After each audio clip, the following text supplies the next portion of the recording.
hi, this is a Heritage H-150, but with a twist.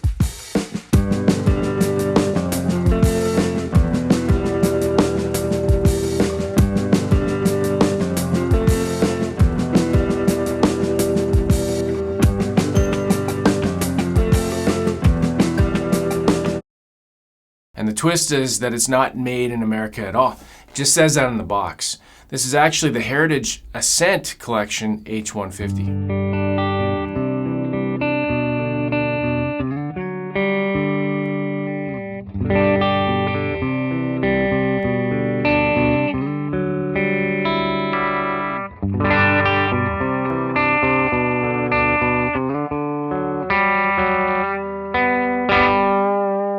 This was shipped over by my friends at Heritage. It came from Kalamazoo, but that was after being made in China.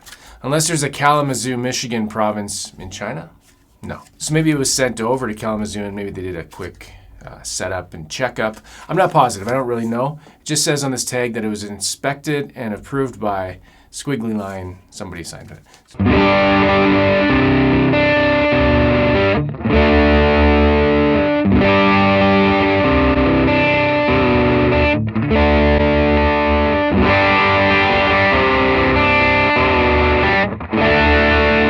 So I get to keep this guitar in exchange for making this video and presenting this guitar to you.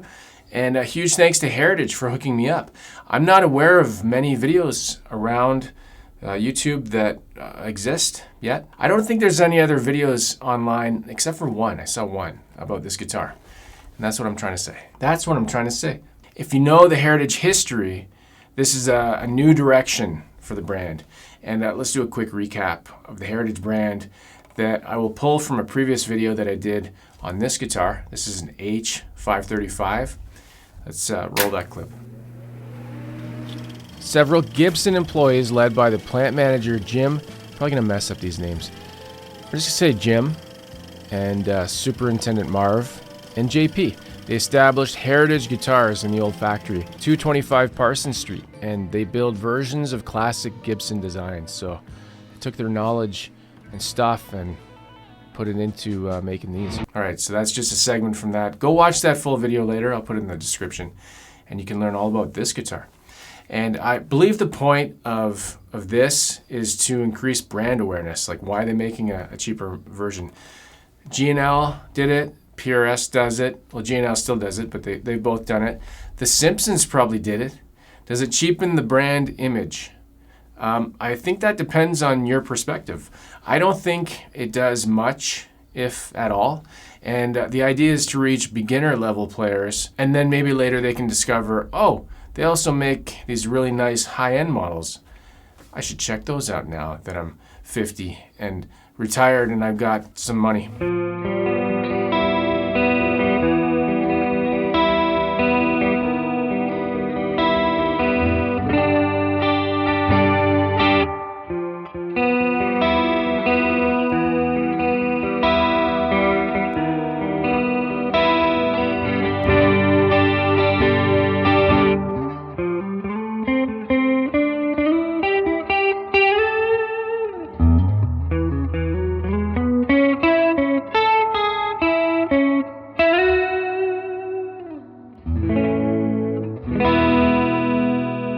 And the reason I'm saying I don't believe it really cheapens the brand at all is because, like, when I think of PRS, for example, their import stuff has a good reputation and their US stuff also has a good reputation. So, like, in terms of quality, right?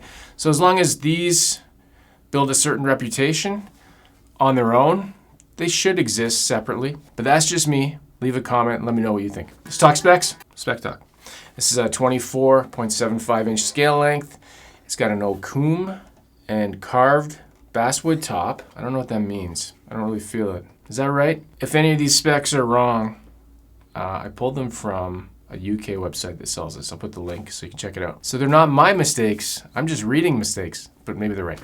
C-shaped maple neck, 12-inch radius Indian laurel fretboard with 22 medium jumbo frets, 2 humbuckers, unnamed, 3-way switch, 2 volume, 2 tone, and a stop bar tailpiece. And taking a look inside, let's pop this off. You know, you got your standard overseas, standard cheap electronics that I find in a lot of these kind of guitars around this price. And I put on the weight scale, and you can see it's a really nice weight. I guessed it was just gonna be under 8 pounds, and I was right. The tuners feel smooth, and the first tones that I tried through my Rev D25 sounded really good.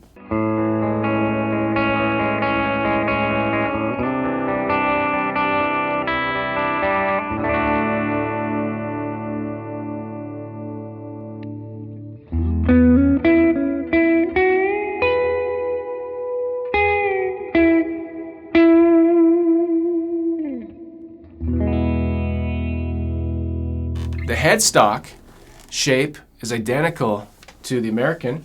I've got it right here. The only difference I can notice is the coloring on the lettering on the word. The American one has like a silver color, and this one's got more of like a cream color. And really, that's the only difference. So that's kind of cool. If you're, you know, I know a lot of people don't like that Epiphone doesn't match the Gibson headstock. So Heritage, maybe they decided let's avoid that. And I wrote down some first impression notes when I got the guitar. I always try to do that because sometimes initial impressions, like when you first open a guitar, you get like this honeymoon phase. But I like to write those down. And then things can change, positive or negative. So I just wanted to make note of them early on. So what did I write down? I'm just going to take a look at my notes. Good weight. I hadn't measured it at the time, but I'm like, oh yeah, it's a good weight. Cosmetics are fine. I got some minor sharp fret ends. I'm saying minor because I can feel them a little bit. I felt much worse, but they're definitely there. It's made in China. I noticed that when I looked at the back of the headstock. It could use a polish. Yeah, anybody could use one of those. A polish, job on the frets. They're a little bit scratchy on bends. Cheap electronics when I opened it up, and that was it. Again, though, like this kind of guitar, are people that are going to buy this guitar usually bending at that point if it's a beginner guitar?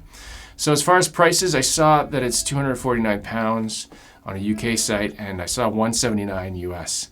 But check the links. It might depend where you are in the world. These are pretty new. I'm not sure if they're a worldwide available, or if they're available worldwide. Either way.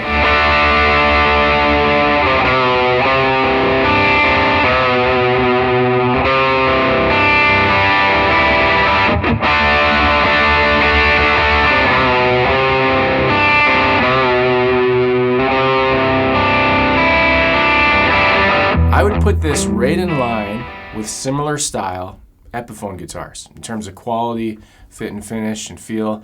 I've owned the Les Paul Special and the Junior, and they're both great. They're just, and this one's, even lower price. So maybe they're made in the same area. I didn't mention it's a bolt-on neck. That's one difference, right? Now, one thing we're going to check out, and I just thought of this, so we're going to do this live. Well, not live, but not too recently, not too long ago. I bought a Squier guitar, Squier Paranormal, forget the name, but it had one of these tailpieces, these wraparound tailpieces, and it was an Epiphone branded tailpiece. It was actually, I made a big deal about it because I'm like, well, that's pretty crazy. And it was on, I think it was in Guitar World. They wrote an article about it. So what we're going to do is, I'm going to loosen the strings right now as we're talking. I'm going to try to pop that off if I can. Well, I know I can, but I'm going to pop it off. And then I'm going to see, is it an Epiphone? Just like Fender and Squier had done about a year ago. Because that was not intentional. I don't think, I forget what the official word was from Fender at the time. I don't think they wanted people to see that, or they just didn't. I can't remember. Oh my God. I'm going to say, I think, it's hard to tell, I think it was an Epiphone, but they've scratched it out. So, maybe that was the solution. I'm going to take some close-up pictures. Anyways, yeah, it's definitely some machining or some kind of scratching over top of a logo, which was likely the Epiphone logo. So. There we go.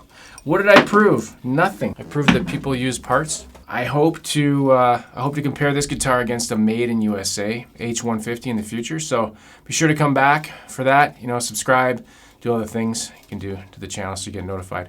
And as always, play guitar and have fun. And I'll see you in the next video. Take care.